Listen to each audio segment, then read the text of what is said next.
Ave! Welcome to the Europa Universalis 5 Beginner's Guide, made especially for newcomers, even for those who barely know what the Europa Universalis series is. You've gone through Paradox's tutorial and still don't understand anything. Don't worry, I was the same for my first 50 hours. This game is not easy. The knowledge you'll gain in less than 50 minutes should save you around 100 hours of gameplay. So without further ado, welcome Imperialist Lucas here. I also have a small request. If you're planning to buy Europa Universalis 5 or any other Paradox game, I'd really appreciate it if you used my affiliate link. You should see a note in your cart confirming that the affiliate link has been activated. I'm a small, full-time YouTube creator, and I won't hide it, the income from such affiliate links is a huge help for my household budget. It allows me to keep creating content without worrying about tomorrow. And since YouTube income, unfortunately, isn't exactly predictable, thank you in advance for your support.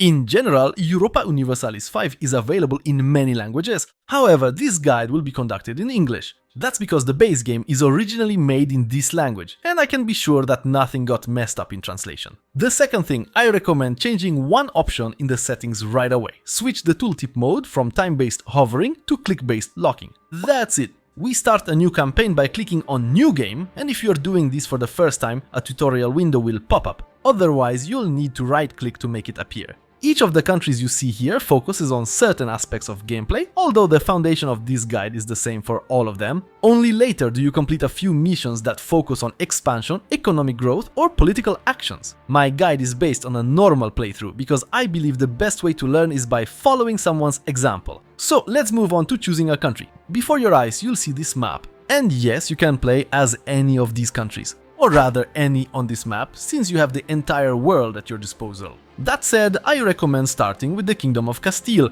After selecting Castile, you'll see a basic overview of the country. There's a lot of important information here, most of which won't make sense to you yet, but to get familiar with the tooltip system, hover over the country events icon. Next, find out what dynamic historical events are. You want to know what events are? Here you go.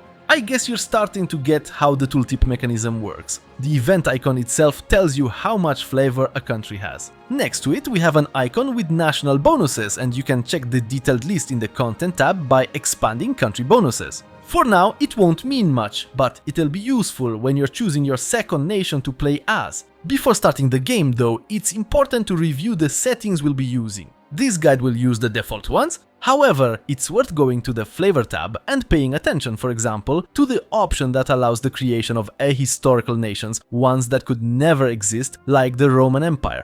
Or maybe you're one of those people who thinks the name Byzantium is inadequate. Then sure, Eastern Roman Empire it is. Now we can click play as Castile. Beautiful. A wall of text, which, let's be honest, no one ever reads anyway. And once you zoom out, your eyes are greeted by the beautiful view of your country and a ton of stuff that makes no sense to you right now. Although, for an EU4 player, some of it should look familiar. Now, I'll briefly go over the entire interface without going into details. In Europa Universalis 5, you play as the spirit of the nation, which means a very abstract representation of a country. At this moment, it's the Kingdom of Castile, currently ruled by King Alfonso XI.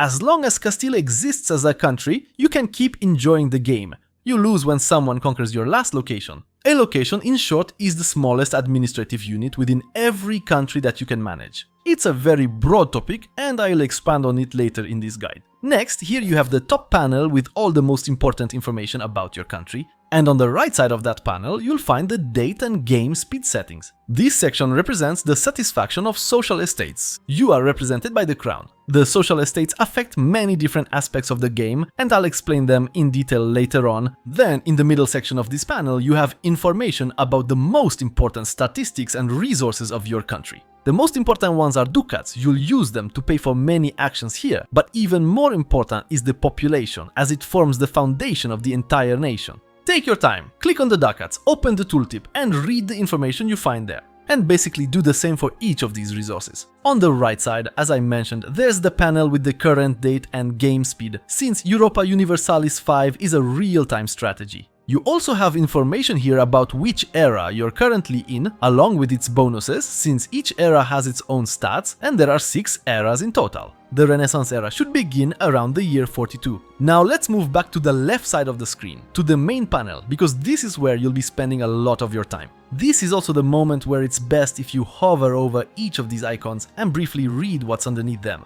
Briefly, don't go into the deeper levels yet. Now, again, on the right side, there's the side panel, and once again, take a quick look at what's there. The most useful thing for you right now will be the hints icon. After clicking on it, a sidebar will open. At the top, you will see topics with exclamation marks. Yes, they correspond to the flags that appear in the center of the screen. These are issues you currently have, and you should try to solve them. In theory, green ones aren't urgent, and red ones are very urgent. For now, all of them are important to you. After closing the hints window, you'll see the right-hand sidebar, which can be expanded or collapsed. Here you'll find some additional important information. Now look at the bottom of the screen. Here, first of all, you'll always see the organizations you belong to. For example, the Catholic Church. You can also group other things here like armies or locations, but usually you'll first need to select them and use the keyboard shortcut Ctrl plus a number to create a group. Castile already has its army grouped under 1 and fleet under 2 by default. Below the organizations, you have a very important map filter panel, where you can apply filters to the map, for example, to see population, culture, or wealth. Additionally, Paradox added a map search option in the middle, which helps you quickly find whatever you're looking for. And basically, at this point, I've covered all the most important elements of the interface. Now, I'll move on to the actions you should perform while the game is paused, literally in every country. Start with the Economy tab. It's worth knowing what your situation actually looks like. And if the word economy immediately gives you a headache, go to the side panel, open the automation tab and set the balance to automatic. It works reasonably well, though you'll miss out on quite a few things. But if you prefer to manage your economy manually, then step by step. At the top, you have your base taxation, a very important statistic which I'll explain to you in detail later. Below that, you have your available loans on the left, your current debt on the right, and in between, your net income, which corresponds to the number shown on the top panel. Further down, on the left, you have income sources divided into categories, and on the right, expenses broken down in the same way. In the middle, there's an icon that lets you hide unnecessary options or simply show everything. Let's start setting up your income with minting your own currency.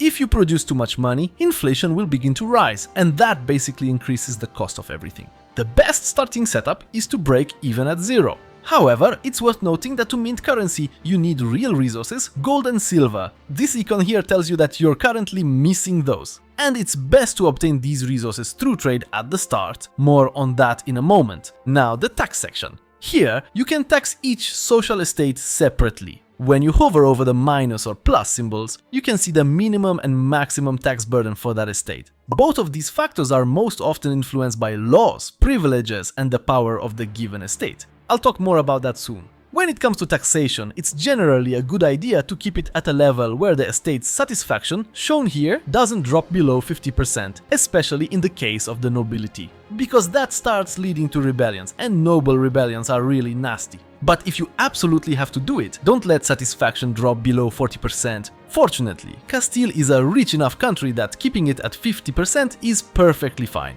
As for burghers and peasants, you can safely tax those estates up to 40% and their uprisings aren't too dangerous. Though as a general rule, 50% satisfaction is recommended. If satisfaction drops below 25%, trouble begins. Estates start paying lower taxes and send fewer representatives, for example, to the Levy army. The clergy is a very special estate here, because you cannot tax it. That's because your country's main religion is Catholicism. And in fact, it's the only estate whose happiness truly matters to you. The more satisfied this estate is, the greater the bonus you get to scientific research. Yes, all estates give bonuses when their satisfaction is above 60%, but those are usually negligible. For the remaining income sources, you don't have much influence at this stage except for trade, but I'll talk about that in a moment. So let's move on to expenses.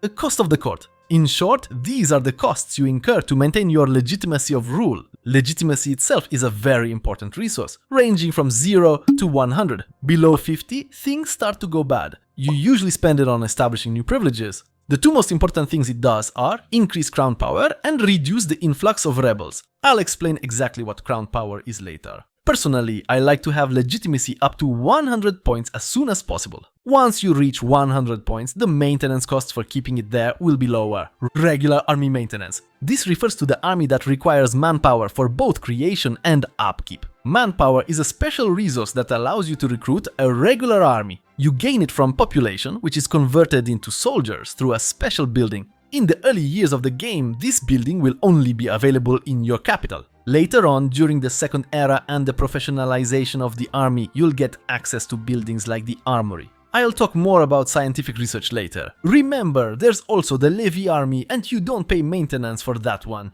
To be honest, the regular army is completely useless at this stage, so I'm disbanding it. Next up, the fleet. For now, I'd move this slider all the way down. Unfortunately, Castile has a very particular situation due to the topography of the country, and for now, the fleet isn't as useful as it could be. It'll only come in handy in the upcoming wars. I'll explain naval operations and how to use your fleet later. Fort maintenance. Let's leave it as it is for now. However, I have too many forts and I'll be removing some of them. To do that, simply click on allocation with the fort icon and then hit the minus button. Here's how it looks for me at the moment. Forts generally serve to slow down the enemy's occupation of your provinces because they have to siege and capture them first. Exploration and colonization costs. These are statistics that become relevant after the year 1400 and they influence the efficiency of both actions. Diplomatic costs. This is a very important statistic for countries that have many alliances or lots of vassals. If you go to the Diplomacy tab, you'll see that Castile has neither. We're a powerful enough country to manage on our own for now. That's why I'm moving this slider all the way down. However, let's return for a moment to the Diplomacy tab.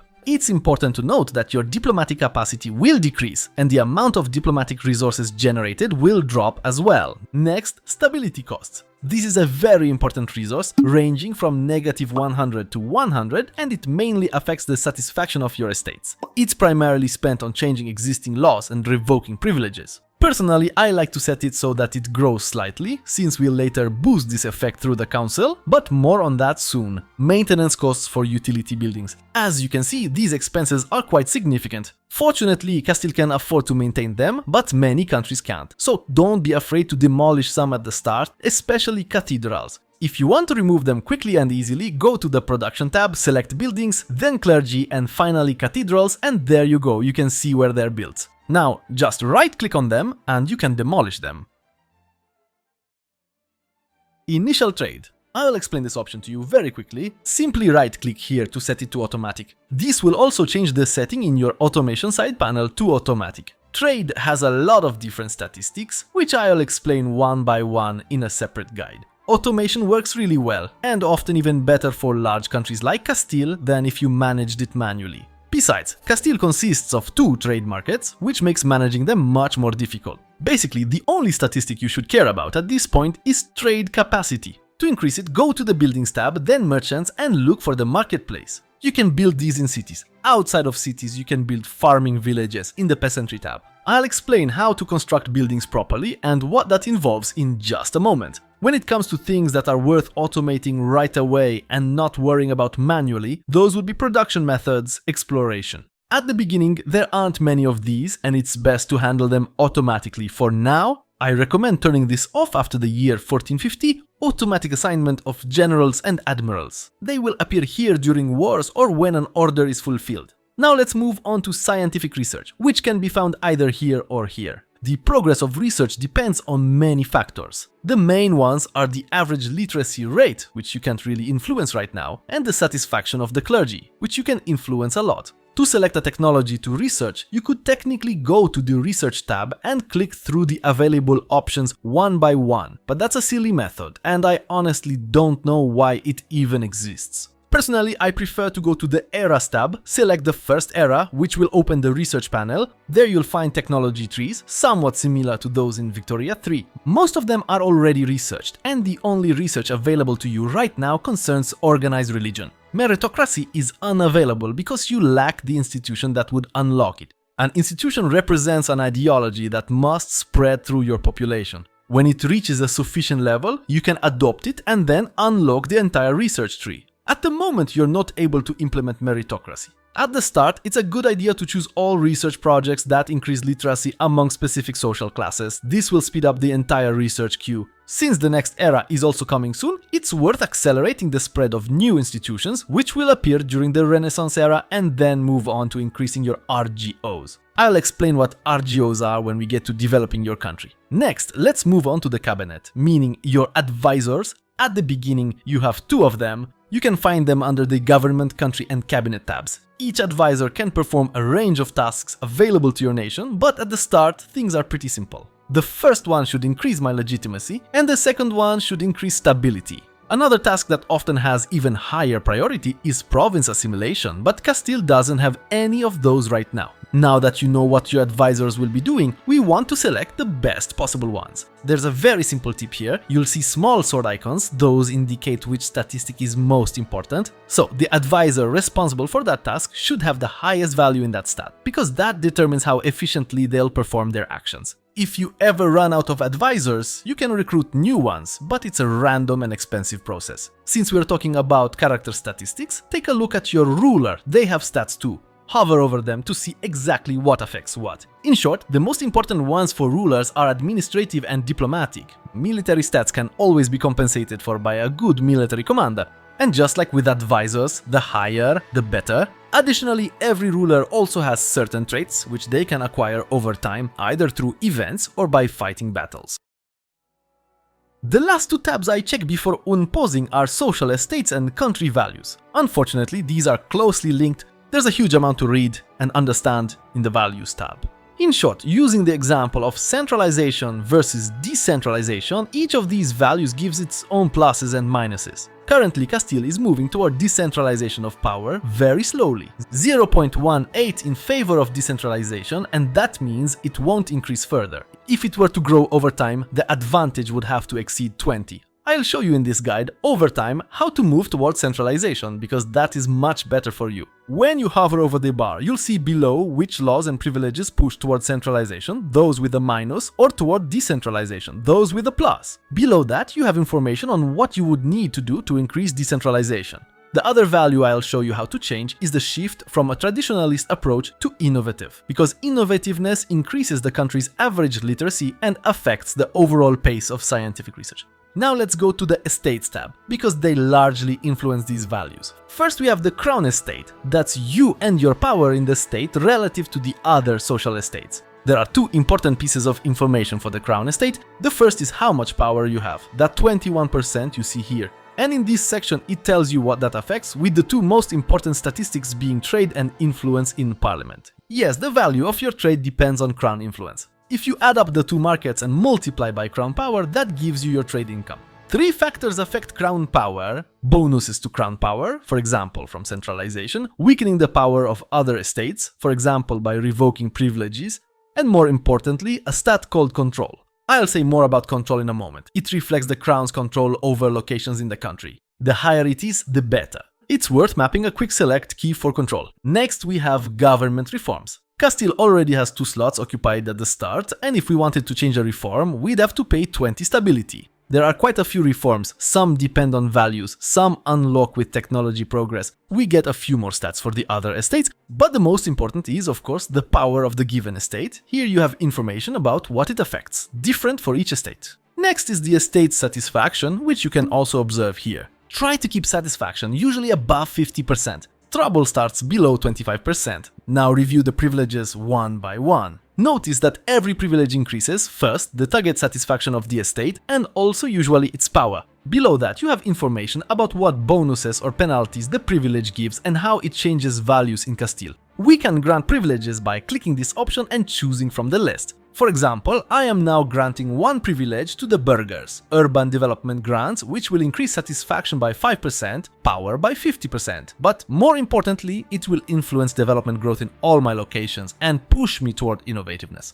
However, it has consequences. The other estates won't like it and it costs us 5 legitimacy. When I grant this privilege, note that current burgher satisfaction is 50% and it drops to 40%. Grant the privilege, it raises satisfaction by 15% to 65%, and the target satisfaction will drop to 45%. Satisfaction in the other estates falls only temporarily, so the approach of granting privileges in order to tax estates more heavily is sensible. In emergencies, there is an option to improve an estate's current attitude by 10%, but it always costs a lot of gold, more so the stronger the estate. The last thing we can do here is revoke a privilege. Unfortunately, you'll then pay a stability cost. That cost will be larger the stronger the estate is, 147 for the nobility, for burghers only 27.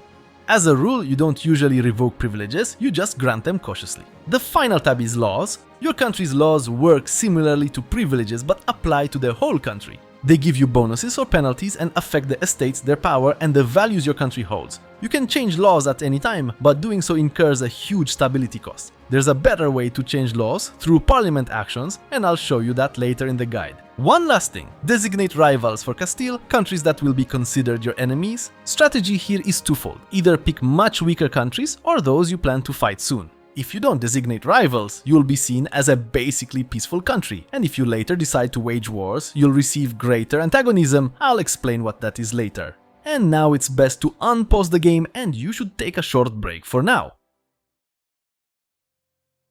As you'll notice, as time passes, the values displayed here begin to change. Everything in this game is calculated monthly. The first decision I want to make is to move the capital from this province to Toledo, and that's because of two mechanics. The first one is control. You can check it most easily on the economic map. If you don't have it pinned to your quick bar, do it now by marking the star icon. Control represents how much authority you have over a given area, from 0 to 100, where 100 means total control. As you can see, it affects many other statistics. The three most important ones are tax efficiency, crown power, and the size of the levied army. The others also matter, but for now they're a bit less important. You have the highest control in your capital. However, the further allocation is from the capital, the lower that control becomes. And that comes from another stat called proximity to the capital. You can pin this map too. If you look closely, you'll notice that the distance from the capital increases in a rather strange way. That's due to many factors, but the most important one is the terrain type, which you can best see on the topographic map. In the center we have plains, where control spreads easily, but the mountains limit it significantly. You can clearly see that your control travels much worse through those mountains. The second important aspect is rivers. They're basically highways, reducing the effective distance cost from the capital. And the third factor is roads, as you can see clearly here, where a road was built through the mountains. Now, if we take a closer look, Toledo lies on much flatter terrain and it even has access to the sea. Sure, there are some mountains in between, but there are also rivers running east to west, which can easily be connected with a nice road network. That will increase control over the region, instead of staying stuck in a tiny isolated area. So, I go to the government tab. I want to move the capital to Toledo, but I lack books. And what can I do about that? We'll deal with it in a moment, it's just that the 100 Years' War has just begun. The 100 Years' War is what's called a situation, a new mechanic introduced by Paradox to represent long-term conflicts involving multiple nations. Luckily, it doesn't really concern Castile. What we care about right now are books, which you can try to obtain through trade. So open the economy tab, click market, then on the map select Seville, type books into the search bar and see who can supply them to you. At the moment, no one, because you lack trade capacity. So in your trade automation bar, lower it to 10, that'll leave you with about 4 trade flow points. Wait a month, check the book trade again, and you'll see a list of countries you can now import from. Just click on one of them. Though for now, I'll still be short on books, so we'll take care of book production instead. Alright, let's go to production. In Europa Universalis 5, there are several ways to find books. Like before, you can simply type books into the search bar, and now you'll see that the Scriptorium is the building you're looking for. You can also find it by browsing through the building list and using social filters. Each social group has its own color, which makes them easy to distinguish. The Scriptorium belongs to the Clergy. Another way is to switch to the Goods tab, where you'll find books on the list to select. Then, click the icon representing the building group, then the specific building, and now you can see where it can be constructed. You can also use mass construction, where the best option will always appear at the top. You can even sort by markets. In Europa Universalis 5, there's a scale effect, meaning the more buildings of the same type you have in a single location, the higher their efficiency. So let's head to Cordoba. Here I click the Clergy building group and start constructing a Scriptorium. Once you click on the building, you can view the available production methods. On the left are the input goods and on the right the output product. And as you can see, that's roughly the number of books currently missing from the market each month. Since we're already in Cordoba, this is a location. A location is the smallest administrative unit in the game. This is where all the magic happens. Groups of locations combine into provinces visible through this grey outline. You can also hover over the area with your mouse for better visibility. Most locations also belong to a country, in this case Castile. And the final grouping is markets. Cordoba belongs to the Seville market. One country can have multiple markets, or several countries can exist within one shared market. This is where all the magic of the game happens. It's in locations that you'll construct buildings that increase your income, which is summed up here. It's also where your population grows, the total of which is displayed here. Meanwhile, resources that are gathered or produced within a location appear on the market. From that same market, resources are also drawn for construction and to maintain production. Alright, let's wait for the first Scriptorium to finish building. In the meantime, an event has occurred. That's when a small window like this pops up, usually bringing some kind of effect, in this case all good things. I also got a notification saying I have an uneducated heir. Yes, in this part of Europa Universalis we can educate our heirs, which affects their final stats. Here's a good piece of advice: it's never worth skimping on your heir's education, especially if they have any positive education traits. Personally, I often even take loans just to ensure the best possible education system for my ruler. It's not worth educating heirs who have negative education modifiers. That's just money down the drain. In that case, it's better to produce another heir, and once the current one grows up, make him a priest. Yes, that's an option. Or send him off with a small army to a plague-ridden area. That works too. Then a special Castilian event triggered. I know it's specific to Castile, because the Castilian flag appears above the event title. The book icon here indicates that this choice follows the historical path, though it's not always the best choice.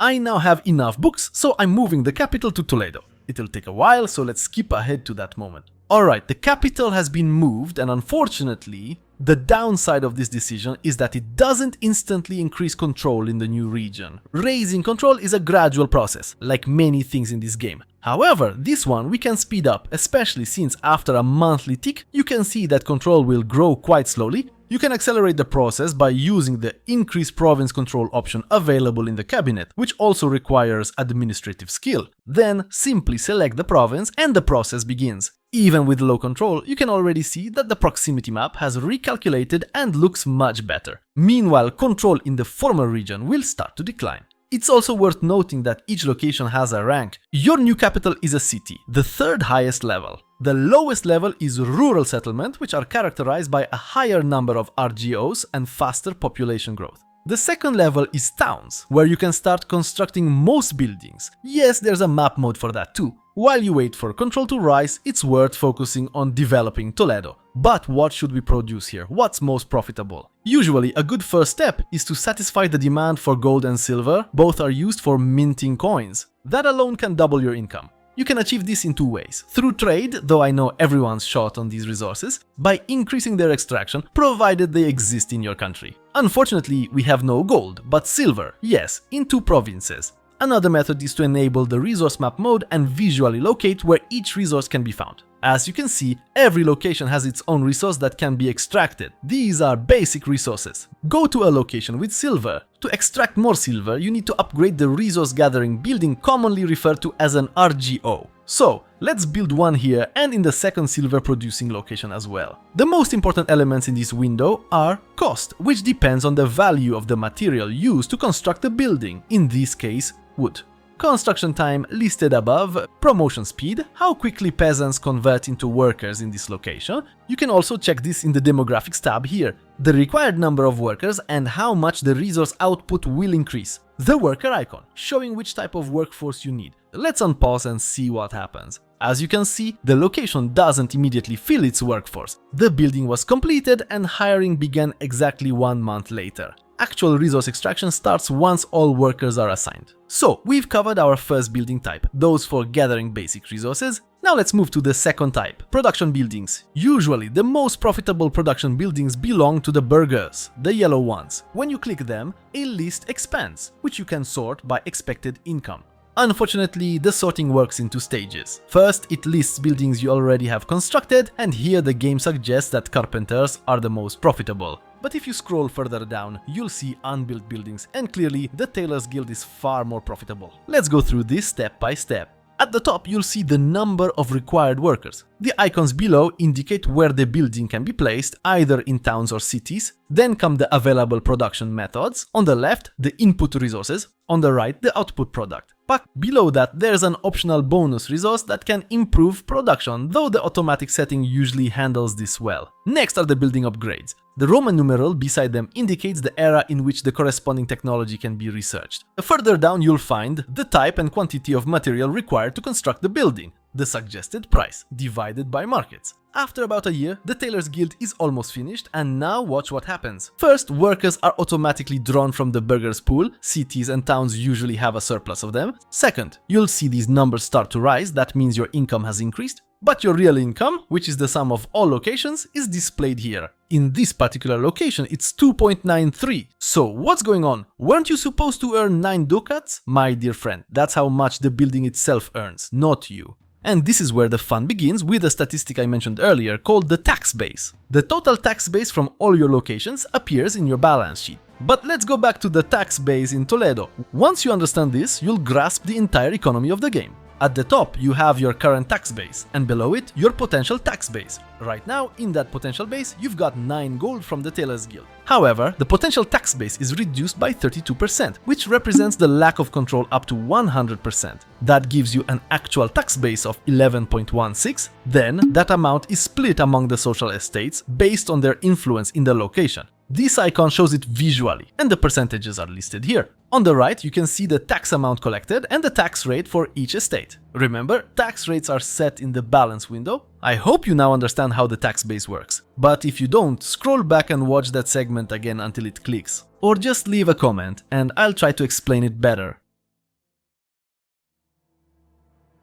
After 2 years, you'll get an icon for Parliament. This is the National Assembly, which is convened roughly every 5 years. It's worth doing it quickly because if you wait too long, the estates will start to rebel. The parliament mechanic itself is also very important. You can convene parliament in any city or town. If you do it in the capital, it acts in favor of centralization, otherwise it favors decentralization. As I mentioned, in the values tab, I'll be steering towards centralization of power. A list will then appear. It's random and you can save scam it here. Each estate, including you, gets 2 issues they want the assembly to resolve. Those percentages show the base support, coming from the fact that you are taking up an issue an estate wants. The stronger an estate is, the more support you'll have. For example, look at the burghers issue. If you take this issue for the duration of the assembly, about a year, you get bonuses like reduced road construction costs. If you manage to win support, you get points towards centralization. If you fail, you lose stability. To be honest, it's worth checking every time which issues the estates bring to you because it's one of the best ways to change your country's values. I have 2 approaches to parliamentary issues.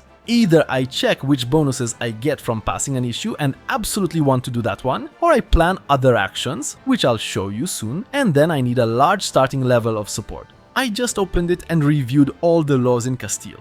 Honestly, my starting laws are pretty good, so even though I don't plan on building roads right now, a decisive move towards centralization will benefit me. Now open the parliament window, this is where all the magic happens. Here you can see your current support. You usually need above 50% to get the bonuses I showed you earlier. You can gain that support by promising things to the estates. Support mainly depends on an estate's power and satisfaction. Fulfilling agendas is also another way to change your country's values. See, here I can shift attitudes toward humanist and weaken the spiritual one. These agendas change here and are random. You can also use Parliament to ask it for things. But to ask anything, you must already have 50% support. And each request costs 50% support. So, step by step, you can request a 25% tax increase for 1 year, preparation for war, which grants a 5-year Casus Belli on a neighboring country. You'll use this option often.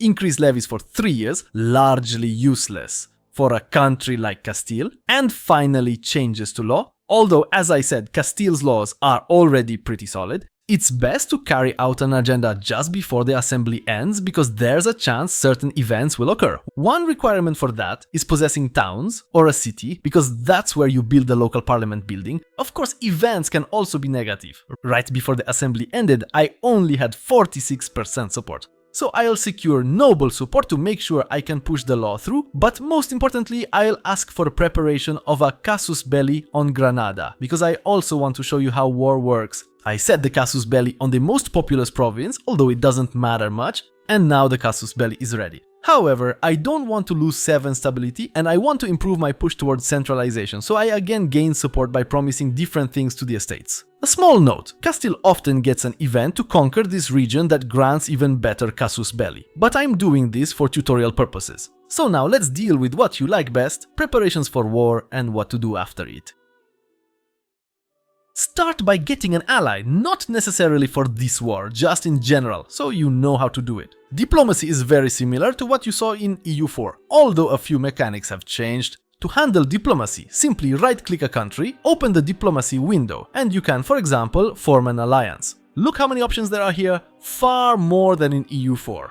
Some are really interesting, so it's worth browsing them. If a country refuses an alliance, you can of course try to improve relations, arrange a royal marriage, and so on. 2 mechanics you know from EU4 work differently here, favors and trust. I'll cover those in detail in another guide because they're more complicated and basically unnecessary at the very start. If you want to create Casus Belli by other means, there's another option, spy actions. Just send a spy to the target country. They'll start building a spy network, and when it reaches 20 points, you can begin generating specific Casus Belli, reasons for war. The spy network works very similarly to EU4. Declaring war itself is also very simple. Right-click the country, choose Declare War, pick the Casus Belli at the bottom, we already prepared one via Parliament, and the war is on. In EU5 you can also attack without a reason, but it's more costly. You'll also gain more antagonism, which is the equivalent of aggressive expansion, a mechanic meant to curb excessive conquest. When several countries accumulate 50 antagonism toward you, they can form a coalition, provided they're strong enough. In theory, those countries can then attack you. The war declaration window is very simple. On the left, you and your allies. On the right, the enemy and their allies. A nice feature is that the game immediately shows your chances in that war. So, we attack.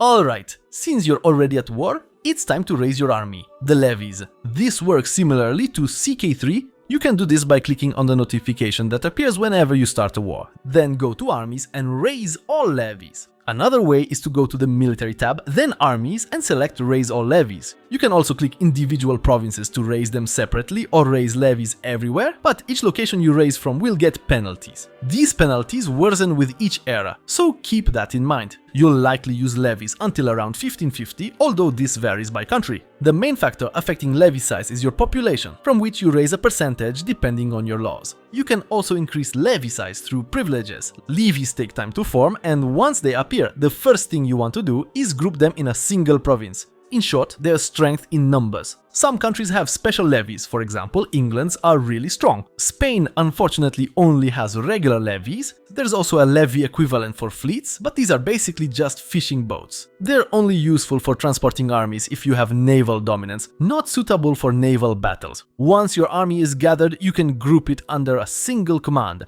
A new army management panel opens and it's worth getting familiar with it. Pay attention to the smallest icons because Paradox like to hide some mechanics there. Key functions, split army, consolidate regiment, and click balance after each battle. You can control your army manually, giving them movement orders or via commands, of which there are many. Tooltips are very helpful in explaining what each does. Also note, armies have transport weight for things like amphibious landings, for example, in Morocco. If you want to transport the whole army, your fleet must have the capacity for it. I have split my army, one is besieging the provincial capital, while the other I'll use to force a battle against the peasant levies from Granada. One army is currently laying siege to a fort. That means I have to wait here for the progress of the siege until this fortress surrenders. At first it takes a very long time. And the statistic that speeds up the process of besieging a fortress is administrative skill. You can storm the fort immediately, but the game warns against it. Let's see what happens. Well, I lost that assault, but I can send another one. Each time the enemy suffers losses and I can keep assaulting, though I've already lost 4,000 troops. Basically, it's best to wait a bit for the morale bar to refill. And only then launch the assault. In this case, I captured the provincial capital, which means I'll soon take all nearby locations, unless another fortress interferes. Now I'll show you a sample battle with this Granada army. The swords on a green background are the game's hint about whether I have a chance to win the battle or not. However, it's always just a hint. When my army arrives here, the battle will begin, and you'll be able to move to the battle screen. The course of battle is quite a complex matter, so I'll cover it in a separate guide. But briefly, here you have reserves, here you have the battle lines left, right, center, and here are the troops currently fighting. Below you have the corresponding visual indicators. Battles have many phases. In each phase, dice are rolled, representing the unpredictability of warfare. The first phase, which always occurs, is the artillery barrage phase, and it only happens once at the very start. Generally, before 1550, avoid using cannons in battles. Cavalry performs much better. If you break the enemy's army and they run out of units in one section, those arrows appear, indicating flanking and slaughter. Such cavalry at that point deals 200% damage, leading to victory with minimal losses. For naval battles, the process looks quite similar. In the first and second eras, when it comes to war score, that is, war points, winning battles has the biggest impact, even more than controlling territory. Over time, as you can see here, those statistics change and controlling territory becomes much more important. Morocco joined the war because it's my rival. Rivals have that option. And actually, I'll use this opportunity to land my troops in Morocco, though I had to split my armies into smaller ones. In Europa Universalis 5, landings are much faster than in EU4, you basically have armies of walking Jesuses. Once you arrive, you'll notice the supply icon starts depleting. That's because supplies from your capital can't reach the army. If your army runs out of supplies, its stats will worsen and it'll start dying. However, you can replenish supplies in two ways. The first is by capturing a province. As you can see, you've just obtained local supplies. If I had enough manpower, I could create a supply depot here, which would start collecting food from nearby occupied provinces and send it to the nearest army. The second way is by selecting two options in the fleet, food distribution and food gathering. Then the fleet will deliver food from our locations to the army positioned along the coast. When the Renaissance era begins, you'll get this window allowing you to choose your strategic direction for the era. This grants additional technologies within the research tree for the second era. As a rule, during the Renaissance era, I usually pick either administrative or military development. Diplomatic development has only been useful to me when investing in exploration or when I needed strong diplomacy. To make peace, I right-click, choose Sue for peace and can select from a list all the provinces I want to acquire. For that, I need war score, since those points are used to purchase provinces. I recommend reviewing all available treaty options because there are many new ones, such as demolishing fortresses or releasing prisoners. If the enemy is willing to accept peace, a checkmark will appear here. For all these conquests, I'll gain a lot of antagonism, but honestly, as Castile, I don't really care. I send a peace offer and the war ends in my victory. And that's the end of the war, but not the end of the action, because the harder part of the game is only just beginning.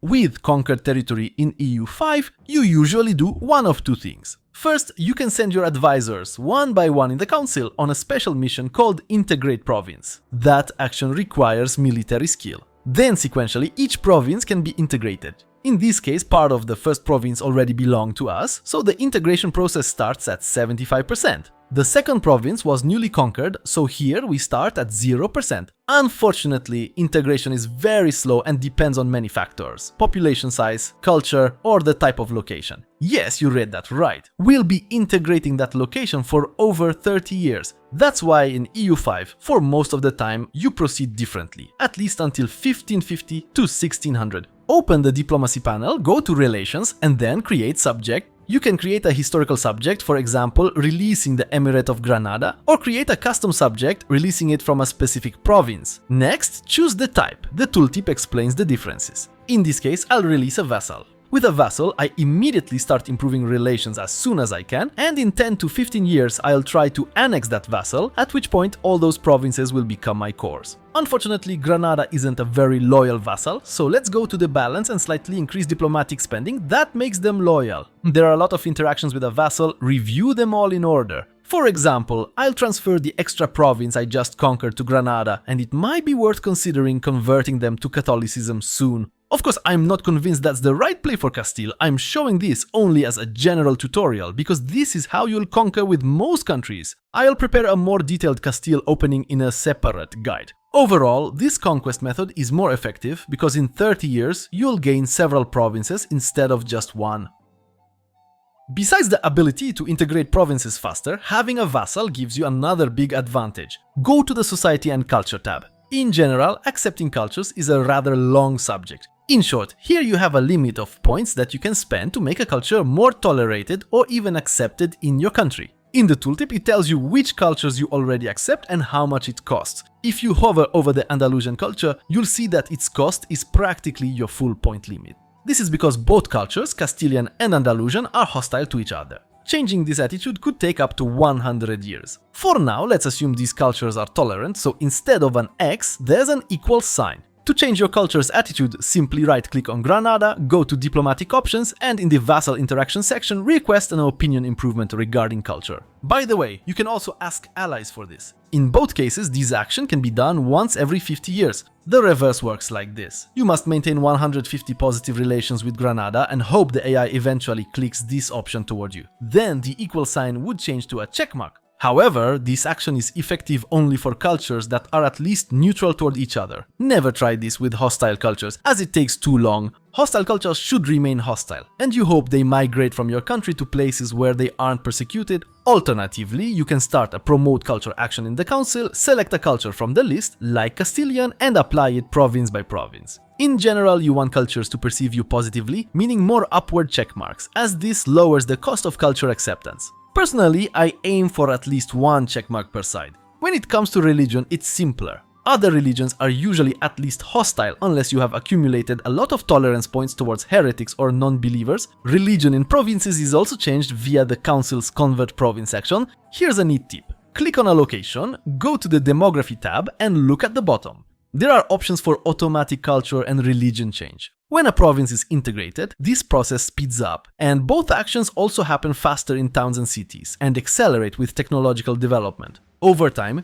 buildings will appear that further speed this up. You can check the status of a province after conquest in two places. First, here in the panel. Second, which I use more often, in the government and integration maps. Overall, you want to reach a point where everything is green, which is possible because all cultures are acceptable. Cultural tolerance also affects the integration status of a province. This is a complex topic, so I'll cover it in a separate guide. Back to religion briefly. As a Catholic country, you can act in two places, communities and religion. Here you have several options and can spend your religious influence points. The tooltip explains how you generate them. Organization, Catholic Church for example. Here you're usually interested in papal bulls, where 50 influence points can give bonuses. You can also change church doctrines, but only when a specific Catholic Church event occurs. Now let's briefly talk about the Navy, which is very important in this part of the game. During peace, your fleet should patrol the seas and increase the naval presence stat visible on the sea presence map. Naval presence affects how control spreads in coastal provinces. Unfortunately, this is hard to show for Castile, so look at my England game as an example.